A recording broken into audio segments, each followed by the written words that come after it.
Il ne s'agit pas ici de se justifier des œuvres que nous avons faites pour Dieu.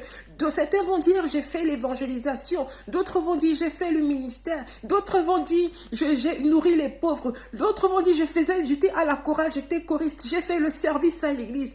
C'est ce qui se passe dans l'évangile de Matthieu, verset 7 au verset 22. Nous voyons comment les gens veulent se justifier de ce qu'ils ont fait, pensant que c'est à cause de ça qu'ils ont fait, qu'ils sont dignes d'entrer dans la présence de Dieu. Oh, Dieu dit dans sa parole que c'est seulement celui-là qui fait sa volonté, qui entre dans sa présence. Bien aimé, nous voyons que Dieu regarde à nos œuvres, ça c'est sûr. Mais le plus important, c'est que nous le faisons avec obéissance, nous faisons en étant obéissants à sa parole. Parce qu'on peut faire tout ça devant les gens, mais dans notre intimité, nous ne sommes pas obéissants. Nous ne glorifions pas Dieu dans notre vie. Il ne s'agit pas de match, ce n'est pas le match vu, voilà, j'ai fait ceci, j'ai fait cela, non.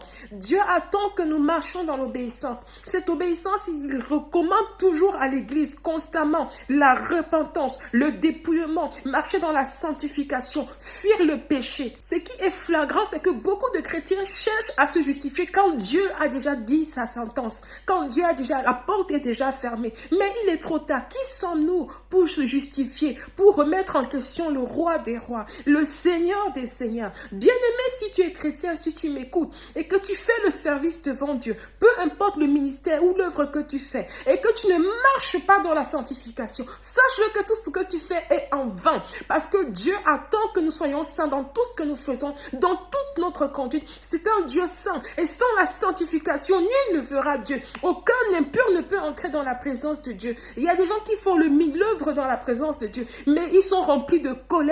D'autres ont un mauvais caractère, d'autres vivent dans le mensonge, d'autres vivent dans l'immoralité. Bien-aimé, qu'attends-tu de recevoir de Dieu en faisant un tel service dans sa présence? Tu sais profondément au fond de ton cœur que Dieu est saint et qui hait le péché.